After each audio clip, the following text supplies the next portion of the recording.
Gracias por estar con nosotros aquí en Diálogo de Impacto. Hoy vamos a abordar un tema de mucho interés y es ¿hasta cuánto va a llegar realmente la devaluación del Lempira durante ese gobierno? Porque son datos interesantes. Solamente de enero a mayo el tipo de cambio de referencia pasó de 25.38 lempiras a 26.05 lempiras por $1. Y está fluctuando porque llegó en este periodo hasta 26.90.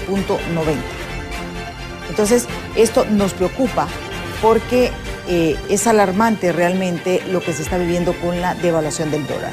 Esto ha provocado una depreciación de 40.27 centavos, que es equivalente a 1.58%. 1.58%. Si recordamos, el Banco Central estableció la subasta diaria de dólares para controlar la fuga desde el 2024.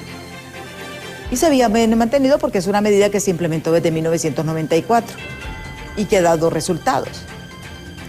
Y esto pues ha provocado, y expertos dicen, de que más bien esta subasta lo que provocó fue el encarecimiento del dólar y esto ha impactado en los productos de consumo importados. Esta es parte. ¿Cómo nos afecta eso? Pues simple y sencillamente ya no tenemos la variedad o está más caro. Está más caro. Dólares hay, lo que pasa es que está restringida la compra diariamente porque la subasta es diariamente. Muchas personas, y lo vimos, el Fondo Monetario Internacional fue una de las condicionantes también que puso la devaluación de la moneda.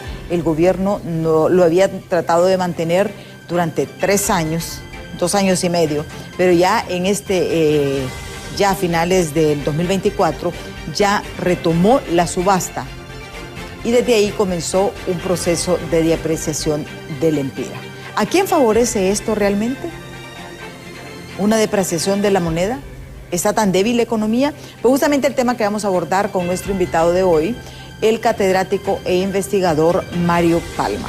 Antes de iniciar con él, veamos esta nota de nuestros compañeros de los noticieros Impactos en torno a este tema.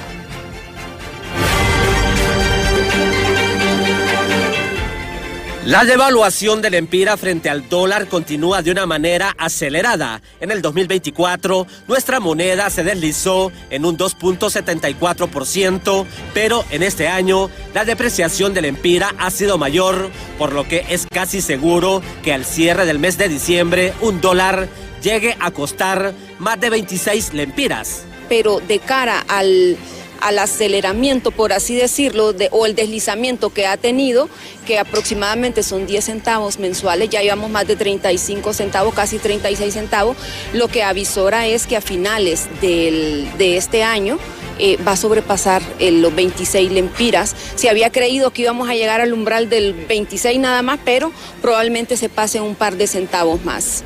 El deslizamiento de nuestra moneda siempre dejará un impacto negativo en la economía familiar de los hondureños, porque tendrán que tener más lempiras para poder comprar los productos básicos, así como los bienes y servicios.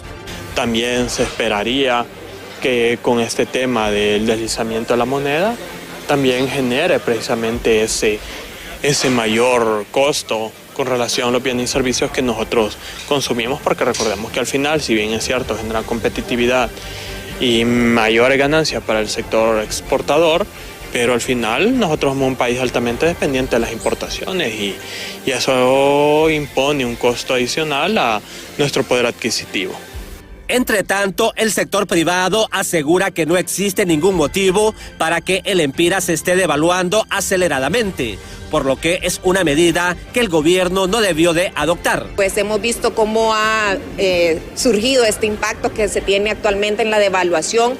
Nuestra economía es sumamente frágil y cada decisión que se va adoptando debe ser técnicamente analizada, pero sobre todo, al hacer este análisis técnico, se debe determinar cuándo es el mejor momento para poner en práctica las distintas acciones que van a producir un impacto, para lograr que el impacto sea positivo y no un impacto negativo. Según datos de la academia, mensualmente el lempira se está devaluando 10 centavos, por lo que al finalizar este 2025 sobrepasará el 4% de deslizamiento estimado por el Banco Central. En cámara, Jesús Sánchez, les informó Luis Durón. Justamente para hablar de ese tema tenemos aquí como invitado a Mario Palma, que es economista, investigador y pertenece al grupo del FOSDE, el Foro Social de la Deuda Externa. Ellos pues hacen muchos análisis, muchas investigaciones, y es por eso que lo hemos invitado hoy. Porque mucha gente dirá, es economía. No, al final todos nos impacta, porque todos compramos, todos consumimos, todo tiene que ver con la valoración del empira frente al dólar, porque si sube, si baja el empira, el dólar cuesta más y ese precio le va a rebotar a usted en su economía familiar. Muchísimas gracias por estar aquí con nosotros en Diálogo de Impacto nuevamente. Buenos días, licenciada Calderón, para el FOSDE y su equipo. Es importante estar acá, ¿verdad? Esperemos que nuestras opiniones nos ayuden a orientar, ¿verdad? Y a construir en nuestro país. Sin duda alguna, el tema del mercado de divisas, el tipo cambiario, especialmente con respecto al dólar, es muy importante por lo que han expuesto en la introducción, ¿verdad? Por el componente importado que tenemos en nuestro consumo. Basta con que los que nos miran piensen cuántos de los bienes que consumimos diariamente en nuestros hogares son importados. Por lo tanto, entonces, todos esos bienes que son importados, que tienen un precio referente en dólar, van a estar siendo afectados. Vamos a ver a lo largo en el programa, le traigo inclusive un ejemplo de cómo efectivamente esto se traduce en un presupuesto. Sí, porque esa es la cuestión. La cuestión es por qué está ocurriendo la devaluación justamente al finalizar el gobierno. Porque normalmente este tipo de medidas se hacen en un inicio para que no tengan un impacto políticamente. Sí, veamos, mire, como usted muy bien lo expuso, ¿verdad? Recordemos que Honduras, desde los años de la última década del siglo pasado, en los años de los 90, hizo un cambio en su política en torno en su política cambiaria. Recordemos que fuimos de un 2x1 que se mantuvo durante muchos años a una liberación del tipo de cambio, y luego se han estado empleando una serie de instrumentos, cada uno con relativa eficiencia en torno al control del tipo de cambio. Pero en esencia el gran problema que tenemos es, porque eso solo es un mecanismo de cómo se administra y puede ser discutible, en esencia el problema que tenemos es la baja capacidad que tiene nuestra economía para captar divisas. Ese es el gran problema, que obviamente consumimos más dólares de los que realmente producimos. Entonces, obviamente, por teoría económica, usted va a tener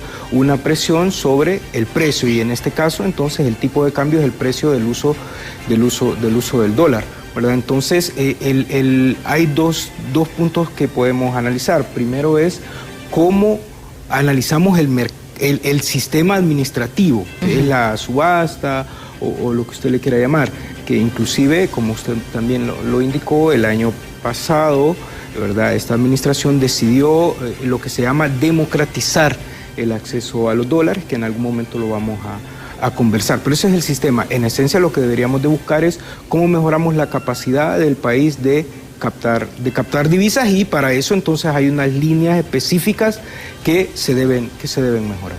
Sí, fue presión realmente del Fondo Monetario Internacional la devaluación, porque políticamente hablando no convenía hacerlo justamente en este periodo donde estamos en una contienda electoral. Bien, mire, básicamente en el acuerdo con el fondo, ¿verdad? Lo que se establece es que Honduras tiene que ir hacia una política cambiaria que responda a los temas de mercado. Básicamente eso, una política. El problema es que tenemos baja exportación. Exactamente, el problema y tenemos es que el balanza comercial. Divisas, exactamente, la capacidad del país de captar divisas es menor a la demanda que tiene. Y básicamente esto se mira fortalecido por la remesa. De nuevo, vamos a ver, si nosotros queremos mejorar la política cambiaria, cualquier mecanismo que tengamos, entonces tenemos que mejorar la capacidad que tiene el país de captar divisas. ¿Y cuáles son las formas que tiene el país de captar divisas? ¿O cuáles son las líneas que nutren Las divisas, bueno, primero la inversión extranjera directa, eso es importante. El otro tema tiene que ver con las exportaciones, que también es importante. En el caso de Honduras, las remesas. Recordemos que las remesas hoy en día representan el principal rubro de captación de divisas que tiene Honduras. Luego está el tema de acceso a créditos, a ayudas internacionales, ¿verdad? Todos esos rubros ayudan a mejorar el tema de las divisas. Pero ¿qué pasa, por ejemplo, con dos que son importantes? Porque dejemos aparte, y lo podemos analizar posteriormente, el tema de las remesas. Pero, por ejemplo, la inversión extranjera directa en el país, en el último año, del 2023 al 2024, tuvo una disminución. Las exportaciones en el país, salvo por un tema coyuntural, que también lo podemos explicar en lo que va de este año, han tenido una mejora, pero eso es totalmente coyuntural. ¿Por qué es coyuntural? Los informes de comercio exterior del Banco Central nos dicen que efectivamente hay una mejora en términos de las exportaciones por el precio del café, que obviamente es coyuntural. Es decir, eso es porque el mercado internacional, hubo un problema creo que en Brasil, y eso hizo que los precios aumenten. Entonces ese aumento en precios ha hecho que mejore la captación de divisas. También hay un tema de mejora, por ejemplo, en la exportación de palma africana, pero fíjese qué interesante, la mejora en la exportación de palma africana es por el precio, porque inclusive cuando nos vamos a los volúmenes de exportación hay una disminución. Es decir, la capacidad productiva del país no está siendo óptima, inclusive en el mercado del café. También hay una mejora por lo que se llama abastecimiento precautorio, por el tema de aranceles en Estados Unidos, que se suspendieron durante 90 días. Estuve aquí en su programa para analizarlo hace unas semanas atrás. Entonces hizo que hubiera una demanda, por ejemplo, para la industria maquila, especialmente para la industria de maquila de arneses. Pero eso es coyuntural. O sea, en términos esenciales, cuando nosotros vamos a ver los sistemas y analizamos la productividad del país, nos damos cuenta que efectivamente tenemos deficiencias en términos de la productividad, y hay temas puntuales ahí que se tienen que analizar mediante política pública en cierta parte, y otro tiene que ver con ya las decisiones del sector empresarial. Y aquí es donde vienen estas políticas para incentivar la producción, ¿verdad? O sea, yo sé que mucha gente sueña y todavía recuerda, fuimos un tiempo el granero de Centroamérica, lamentablemente, y hay que decirlo, a lo largo de todos estos años, el tripartidismo, porque ahora ya no podemos, el tripartidismo ha hecho muy poco por reactivar. Mire, ser productor en Honduras es una labor titánica. Sí. O sea, no es fácil. Y realmente la gente que logra exportar es porque hace un gran sacrificio. Porque imagínese usted, alguien productivo genera empleo local, mueve la economía y también trae dólares. Pero ¿qué sucede? Como país, y lo más cómodo ha sido, en vez de generar, incentivar la producción, y cuando hablo de la producción hablo de todo, englobando todo lo que conlleva. Lo más fácil realmente es exportar a los hondureños. Y es por eso que todos los hondureños se fueron. Y ahora nosotros vivimos, o sea, el principal rubro del Producto Interno Bruto de Honduras lo generan. Los mayores ingresos en dólares que entran es por las remesas. O sea, y esto es grave también, porque con las políticas de Donald Trump, esto va a ir agudizándose. Mire, ya hubo una intentona de ponerle aranceles a la importación, a las remesas, pero eso no se descarta que no vuelvan a hacerlo más adelante. Sí, fíjese que es interesante cuando nosotros analizamos el comportamiento en términos económicos del país, y sin duda alguna estamos en deuda en el sentido de ¿qué hemos hecho los hondureños realmente para prepararnos y competir? Recordemos que una cosa que sí es importante, debemos de tener claro, mire, una sociedad gana más estando inserta en la dinámica mundial que estando fuera de ella. Sí. Eso es lo primero que vamos a ver. O sea, nuestra economía es demasiado pequeña como para decir que podemos ser autosuficientes. Y creo que son raras las economías en el mundo que hoy se pueden decir somos autosuficientes, no más que un par de países, especialmente por las dinámicas que tenemos. Ahora, usted tiene que tener claro que si usted quiere ir a competir a esa a esas naciones es como cuando va a los Juegos Olímpicos, digamos. Sí. O sea, usted va a ir a competir contra los mejores, por lo tanto tiene que prepararse. Entonces, en este sentido, y mire qué interesante, lo primero que tenemos que tener claro es ¿para qué somos buenos los hondureños? O sea, ¿cuál es nuestra vocación productiva? Yo conversaba con mis alumnos porque estábamos hablando de, bueno, Honduras, si es agrícola o no es agrícola. Yo tengo mi propia opinión al respecto. Lo que sí digo, y está establecido en prácticamente todos los temas de economía, es que Honduras sí tiene algunas ventajas comparativas que debe aprovechar. Ventajas comparativas en el sentido de, por ejemplo, salidas a los dos océanos principales en términos de comercio, que es el Atlántico y el Pacífico, ¿verdad? Estamos muy cerca de la principal economía de consumo del mundo, que es Estados Unidos, ¿verdad? Y tenemos todavía algo, nos queda del famoso bono demográfico, es decir, todavía hay una buena parte de nuestra población que es una población joven con mucha energía para incorporarse en dinámicas productivas, pero asimismo también debemos de observar cuáles son los problemas. Por ejemplo, cuando nosotros hablamos del sector exportador del país, entonces si nos vamos al sector agrícola, por ejemplo, ¿qué es lo que nos dicen en términos del sector agrícola?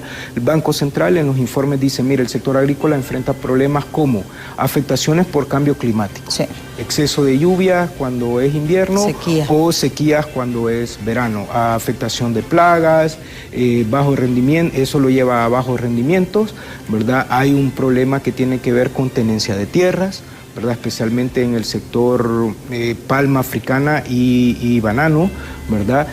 Hay un tema interesante que creo que la vez pasada en su programa lo estuvimos conversando, de, por ejemplo, el sector del café, que enfrenta un tema de falta de mano de obra, ¿verdad? Sí. Y eso tiene que ver un poco con lo que usted indicaba de la migración de nuestras personas buscando mejores oportunidades, o sea... ¿Y qué valedero? Pues, o sea, la gente tiene derecho... Es tan simple como lo siguiente. Todos en economía, voy a usar un término, en economía somos racionales, todos somos racionales, ¿ya? Y hay algo que a todas las personas nos gusta, que es el éxito transversal, independientemente de su credo político, credo religioso, su formación, independientemente de cualquier cosa. A todo el mundo le gusta tener éxito. Entonces, ¿qué pasa con la migración? Me voy a salir un poco del tema.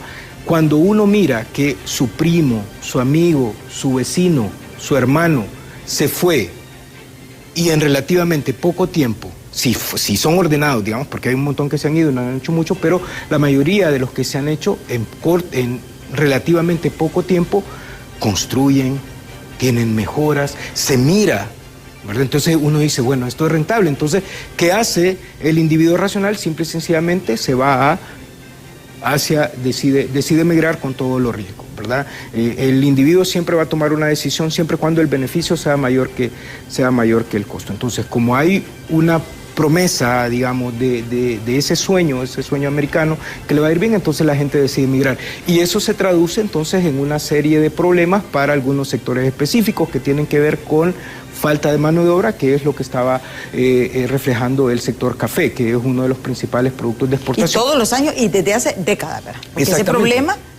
es un problema que tenemos también. Claro, no, definitivamente. Mire, aquí hay un tema porque ¿quién es la gente que migra al final? La gente que migra, de acuerdo a los estudios, por ejemplo, que estamos haciendo, que ha hecho FOSDE y todos los estudios que hay de migración en Honduras, que hay bastante literatura, por cierto, entonces nos dicen que está migrando cierto nivel de población con preparación.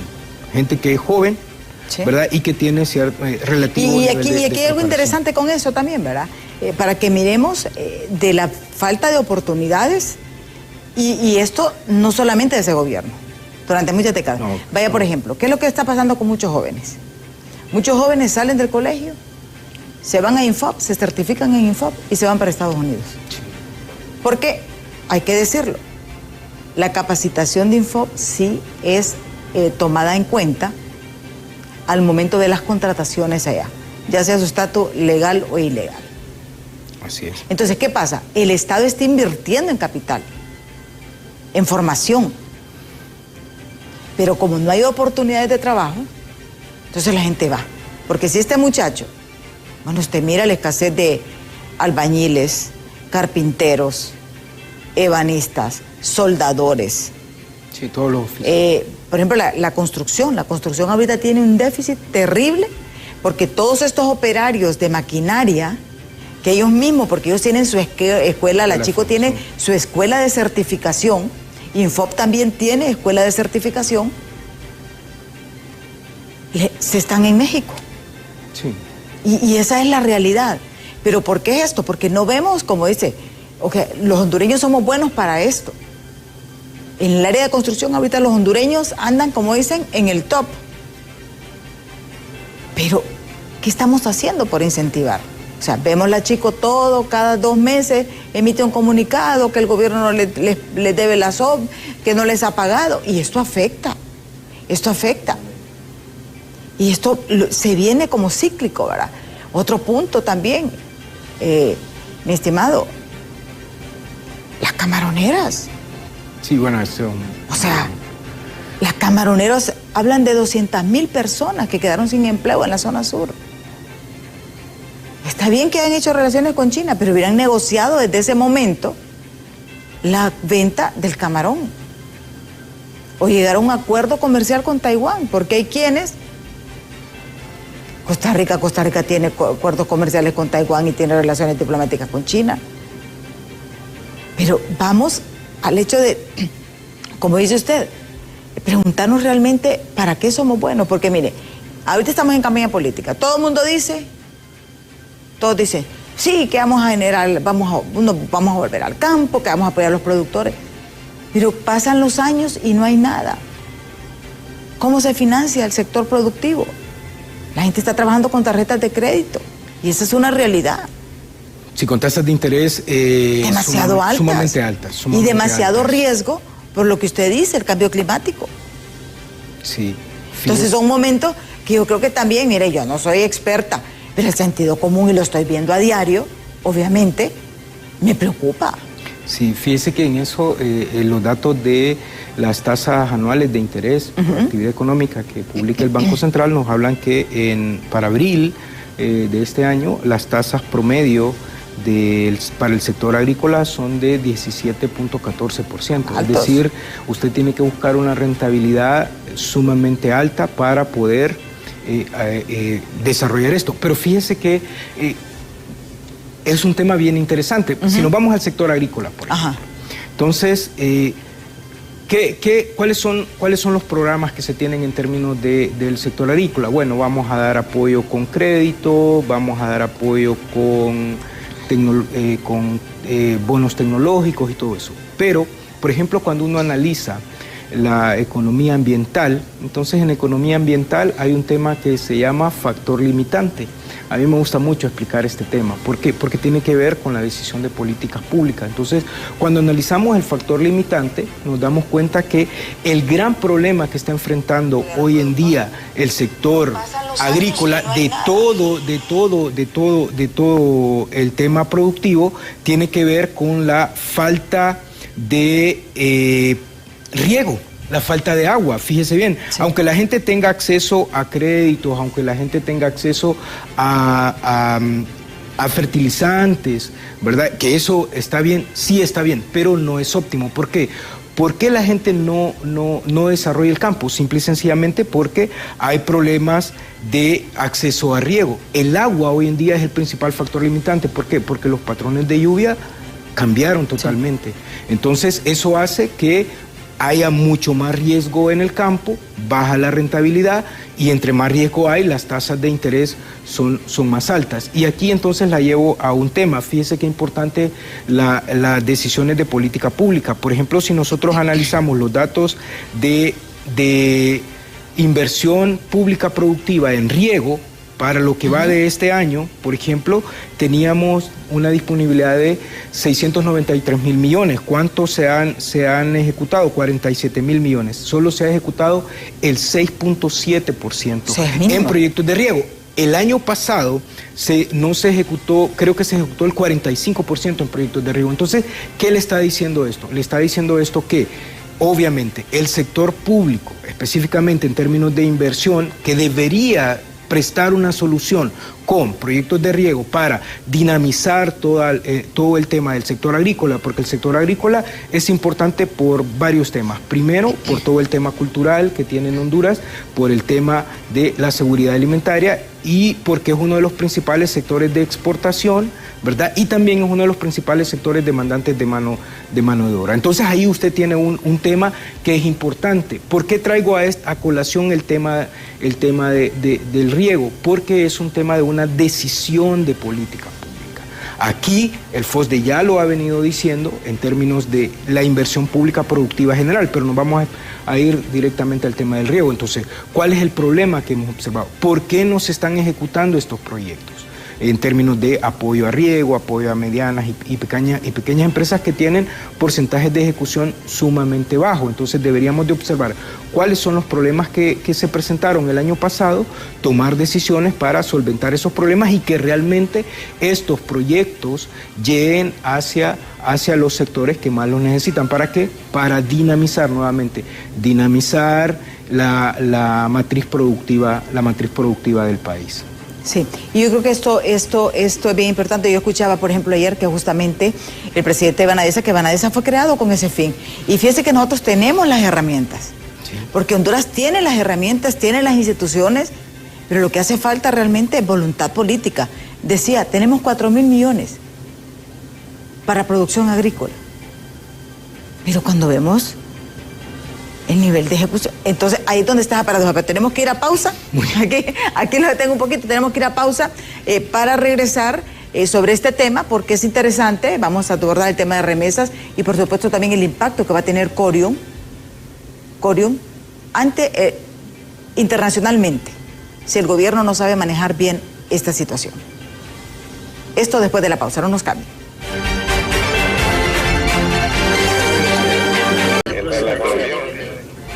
Continuamos este diálogo con el investigador en economía, Mario Palma, de FOSDE, sobre este tema interesante. Hemos visto y analizado la situación de la devaluación, pero la devaluación es el resultado de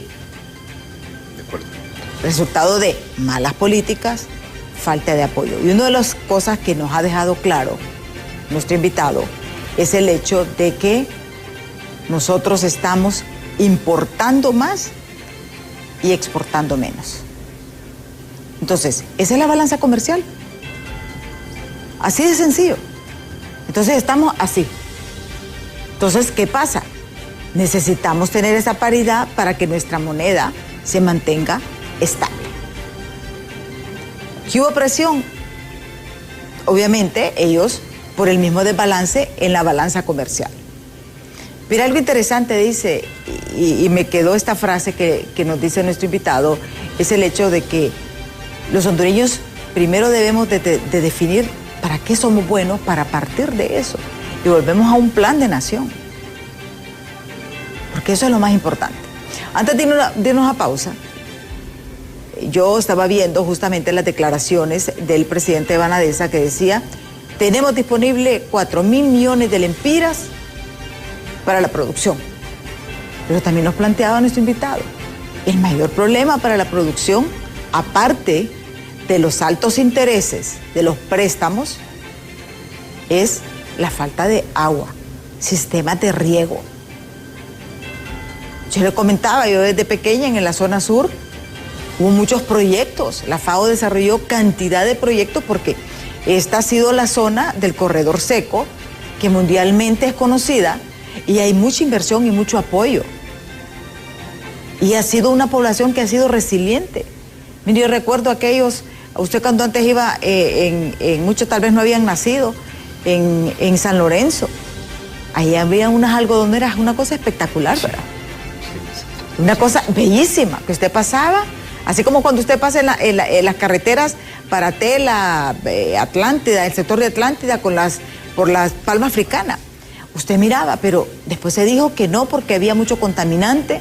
Esta gente mutó a melón, sandía, caña de azúcar, camarones, y se fue ocra. Se ha ido diversificando. Y ser una zona seca Se creó la represa de Nacaome, que era para sistemas de riego. Ahora necesitan la represa Morolica.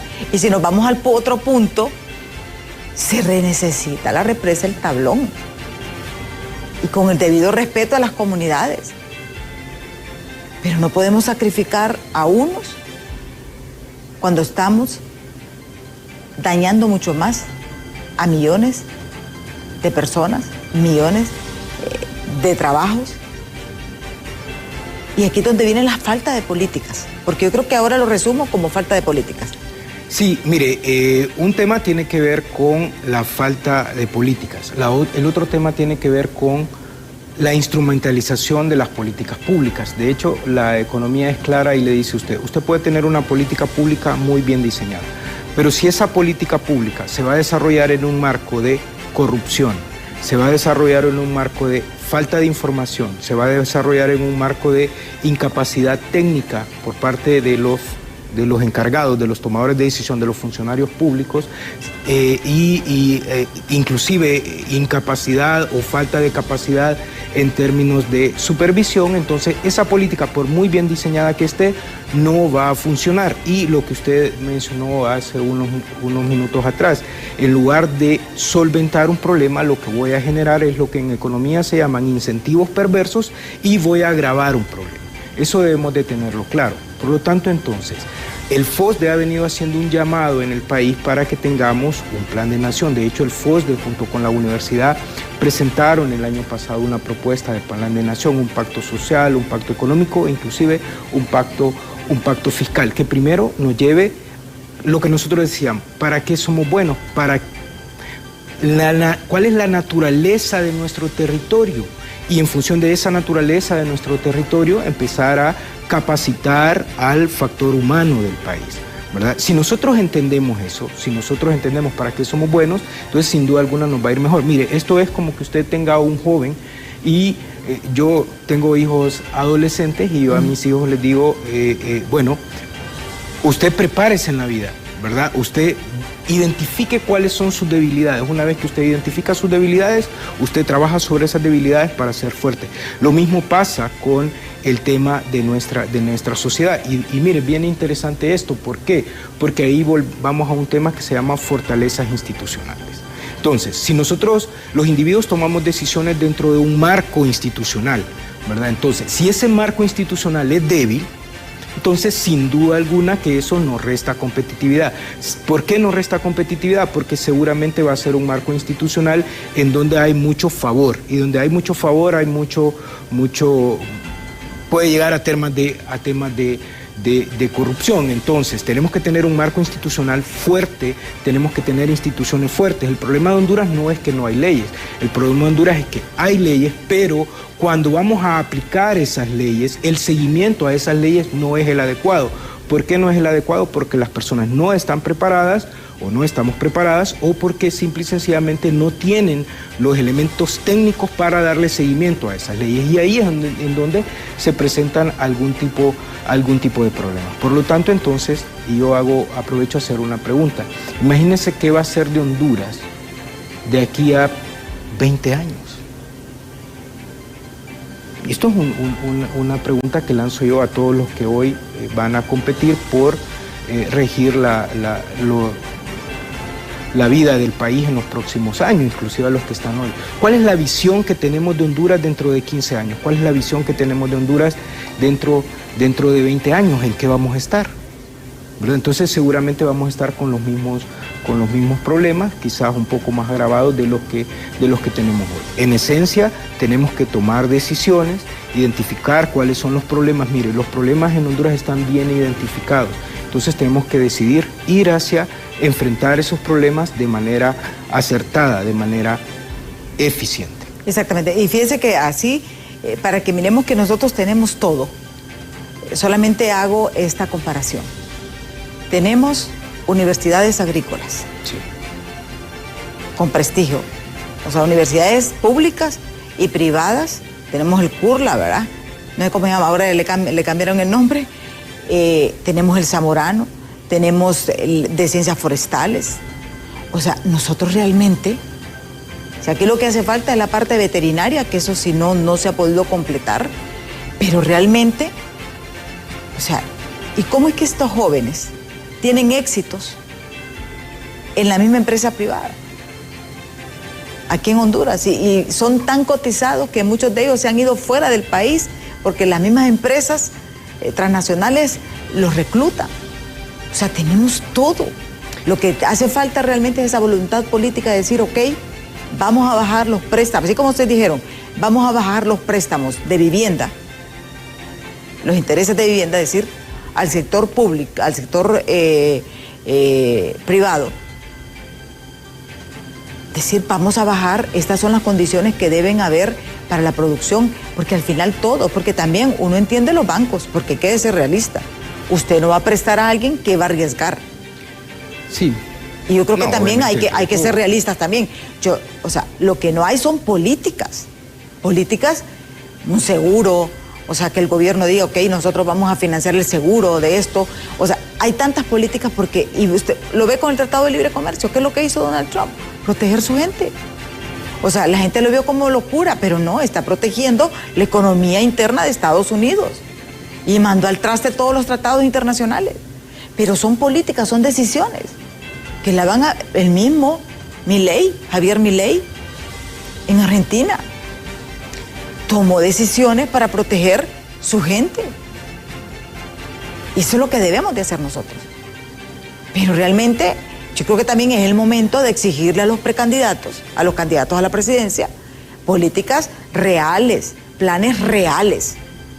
Sí, no, de acuerdo. Y uno tiene que estar consciente ahí que obviamente ante cualquier decisión de política pública que usted tenga, va a tener una afectación sobre la vida cotidiana de los ciudadanos. Pero fundamentalmente uno lo que debe de hacer en términos de Honduras, debemos de fortalecer la institucionalidad. De hecho, el último Premio Nobel de Economía está basado en la teoría de que la fortaleza institucional es la que hace la diferencia entre los distintos niveles de vida de los ciudadanos. Hay un tema de productividad que es sumamente importante y yo no me canso de decir lo siguiente, porque a lo largo de lo que he estudiado economía y de mi experiencia de vida es, si usted quiere cambiar la vida de una sociedad, vuélvala productiva. Difícilmente va a encontrar otra forma de hacerlo. Es decir, una sociedad que es productiva y la productividad tiene que ver con la capacidad de la sociedad de producir bienes y servicios, entonces va a ser una sociedad que obviamente va a tener más resiliencia, va a tener más capacidad de captar ingresos. Entonces, y hay formas, la teoría económica le habla a usted cómo puede hacer una sociedad productiva. Hay temas de educación, hay temas de salud, hay temas de fomento de ahorro, hay temas de fomento de inversión, hay temas de lucha en contra de la corrupción, hay temas que tienen que ver con tramitología, hay temas que tienen que ver con fortaleza, por ejemplo, de todo lo que tiene que ver del apoyo empresarial, todo el desarrollo de infraestructura productiva. Eso es importante para ser productivo, y a medida que usted es productivo, entonces puede competir en la dinámica mundial y volvemos al tema, puede captar, en este caso, dos temas que son importantes. Puede exportar para captar divisas, pero también puede producir de forma competitiva a lo interno del país para evitar las importaciones, que eso es importante. ¿Por qué? Porque gran parte del uso de las divisas que nosotros tenemos se van en temas de consumo. De hecho, si nosotros nos vamos a la balanza comercial, que sí ha tenido una mejora porque hay un tema de aumentaron las exportaciones, como nosotros en FOSDE le hemos llamado de manera coyuntural, porque es un tema de precios de café, precios de palma africana, pero no es porque hemos tenido una mejora productiva de los sectores significativos. Es que hemos aumentado la exportación de contenedores, de productos. Exactamente, es totalmente coyuntural, pero que es válido, sí es válido. Definitivamente. Por ejemplo, yo estuve aquí en su programa y nosotros decíamos, con los aranceles en Estados Unidos, Honduras está en la cota más baja y Honduras tiene que aprovechar eso. Fíjense bien, los aranceles se dieron 90 días, ya pasaron, dentro de muy poco tiempo vamos a volver a ese tema, ¿verdad? De los aranceles, y va a ser un tema. La pregunta es, ¿qué hemos hecho los hondureños en este periodo de tiempo para prepararnos una vez que este tema vuelva? Por ejemplo, aquí ya había definido una política, el sector maquila, que es lo más rápido que tenemos porque ya tenemos infraestructura, ofrecernos, o sea, como gobierno. Pero ayer, por ejemplo, mirábamos al embajador de la OEA que le estaba reclamando al canciller que ni siquiera podía comunicarse con él, ¿verdad? Y tuvo que hacerlo a través de las redes sociales. Y esas cosas no deben de ser. O sea, ahorita nuestros embajadores deberían de estar unidos con nuestro empresario, con el sector maquilador, que es bien organizado, viendo cómo se potencia y cómo se atrae, porque sabemos que con los aranceles altos en Asia tenemos una oportunidad. Pero la oportunidad también hay que irla a buscar, no es que nos va a caer del cielo. Sí, exactamente. Y esto es, al final, mire, lo que debe buscar la economía es mejorar el bienestar de todos los individuos. Cualquier decisión de política que usted tome, lo que debe buscar es mejorar el bienestar de los hondureños. En este caso, entonces, ¿cómo mejoramos nuestra productividad? ¿Qué es lo que tenemos que hacer para competir? Mejorar las exportaciones. ¿Por qué? Porque finalmente, y aquí yo le voy a dar un ejemplo de por qué el tema de la política cambiaria es interesante para el país. Fíjese que el precio de venta del dólar hoy, vamos a analizar, hay varios precios que no puedo analizar, pero vamos a analizar el precio de venta del dólar porque es el que el ciudadano común va a encontrar cada vez que va a una agencia bancaria a buscar dólares. El precio del día de hoy es de, déjenme buscarlo acá, pucha, ya lo perdí. Aquí lo tengo, 26.06.25, sí. ¿Verdad? Esto significa que de enero a la fecha el Empira se ha deslizado 56 centavos. Si lo comparamos con el precio que el dólar tenía hace un año, ¿verdad? El 22 de mayo del 2024, entonces hemos perdido 1.25. ¿Cómo se traduce esto en un presupuesto? Para que nos entiendan los que nos miran. Significa que si usted tenía un producto que el año pasado, ese producto era importado y valía $100, pensemos en un medicamento, cualquier producto de esto, valía $100, significa que el año pasado para comprar ese producto usted necesitaba 2.481 lempiras. Ese mismo producto, hoy en día, para comprarlo, supongamos que sigue valiendo $100, usted necesita 2.606 lempiras. Entonces, si traducimos esto a una gama de productos, basta con que los que nos miran piensen cuántos de los productos que consumimos en nuestros hogares son importados, tienen un componente importado, entonces significa que hay una presión sobre el presupuesto. Entonces, si usted no es capaz de aumentar sus ingresos, ¿verdad? Entonces, simple y sencillamente significa que tiene que comprar menos. Y eso obviamente afecta la calidad de vida de los ciudadanos. Por eso es importante el tema de la política cambiaria. Obviamente hay una afectación también, como lo dijeron al inicio a los especialistas que entrevistaron, hay un tema de términos de intercambio, es decir, si gana Honduras, ¿por qué? Porque cuando se desliza la moneda, el producto hondureño se vuelve más barato, ¿verdad? Y lo que fabrican son al exportador, ¿verdad? Exactamente. Ayuda al sector exportador, de eso estamos claros. Pero también eso es importante para el país, sí, porque el sector exportador, por ejemplo, el sector maquila y el sector agrícola exportador son los mayores demandantes de mano de obra. Entonces, también hay una ventaja en esos términos. Pero lo que sí es un hecho, por ejemplo, algunos estudios que presentó el FOS de hace muchos años atrás, es la afectación que hay, por ejemplo, del valor del Empira, el tipo de cambio sobre la pobreza, porque finalmente esto se traduce en una disminución del poder. Sí. O sea que con la devaluación, por ejemplo, el producto hondureño se vuelve mucho más atractivo porque baja de precio en el mercado internacional, pero también tiene un impacto localmente. Claro. Porque ya el Empira ya no vale. Necesita más lempiras para cubrir sus necesidades básicas. Exactamente. Aunque alguien puede decir, bueno, pero entonces las familias que reciben remesas, quiere decir que cada vez que van al banco les van a dar más por esos mismos dólares.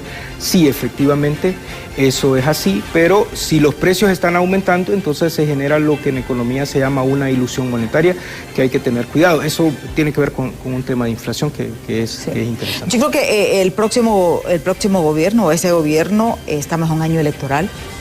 Hace falta, pues, que para las elecciones estamos casi a 6 meses, un poquito más de 6 meses, pero sí tiene que saber jugar. Sí. Porque realmente un golpe, por ejemplo, ¿hasta cuánto podría llegar la devaluación del Empira en las estimaciones de ustedes al cierre del 2025? Mire, nosotros estamos observando que el Empira va perdiendo entre 1 o 2 centavos diarios. ¿verdad? Lo que sí está pasando es un tema interesante en la subasta de divisas. Fíjese que lo que nosotros observamos es que para estos primeros meses del año hay una disminución bastante importante, déjeme buscar el dato acá, en la demanda de divisas. Por ejemplo, mire, en enero, los datos del Banco Central del mercado de demanda de divisas nos dicen que en enero se demandaron a 3.296 millones, en febrero 2.549 millones, en marzo 2.316 millones y en abril 1.875 millones. Es decir, hay una disminución en la demanda de divisas. Ahora, eso no se traduce, y eso es lo que nos llama un poco la atención, en el comportamiento del deslizamiento del dólar. De hecho, hay un indicador que es importante, que es el porcentaje de adjudicación, que ha mejorado. El año pasado anduvo entre 36 y 40, este año anda entre 65 y 75% del porcentaje de adjudicación. Se acuerda que el año pasado había un tema de dólares, que no había dólares, eso genera algún tipo de expectativas, ¿verdad? Pero este año hay una disminución en la demanda de dólares. Por lo tanto, entonces, de continuar esa disminución en la demanda de dólares, esperaríamos nosotros que para el segundo semestre de este año, ¿verdad?, ya se empiece a desacelerar el tema de la proyección. Se habla de que podría llegar a 26.50. 26.50 más o menos. Al finalizar el año. Sí, esperaríamos esa es la expectativa que se maneja. Sí, continúa lo que está pasando en el mercado de divisas. Que es el peor de los casos. Exactamente. Decir. Ahora, lo importante aquí sería ver cuál es la explicación de esa disminución en el mercado de divisas, porque si nos permitimos nosotros especular un poco, podríamos hablar que, bueno, hay menos necesidad de dólares porque hay menos importaciones, podría ser, o que simple y sencillamente la gente ya no está yendo al mercado formal por costos y todo lo demás y está yendo a comprar dólares a los mercados alternativos, o qué sé yo, una serie de explicaciones. El tiempo se nos ha agotado, doctor Palma. Vamos a leer rápidamente mensajes que nos enviaron justamente. Dice Leonel Alejandro Flores, saludos desde Villanueva Cortés, y también Gaby Romero nos dice, excelente entrevista al licenciado Mario Palma Guillén. Dice, o sea que lo conocen bien. Sí. Muchísimas gracias por siempre sintonizar, especialmente a Leonel, que me gusta contestarle porque él es un fiel televidente de Diálogo de Impacto. Muchísimas gracias a usted por habernos acompañado, doctor, con esta explicación. Así que vamos a estar al pendiente de lo que ocurra. Ojalá que tengamos que exigirle a los candidatos presidenciales planes concretos de visión de país, porque es lo que necesitamos, una planificación a mediano y largo plazo. No estar apagando fuegos de manera inmediata. Les recuerdo que ya está lista Ani y Andrómeda con toda la información del momento en Hola Honduras. Yo, si Dios quiere, les espero mañana en punto de las 7 de la mañana aquí en Diálogo de Impacto. Continúen con la programación de BTV. Hasta mañana.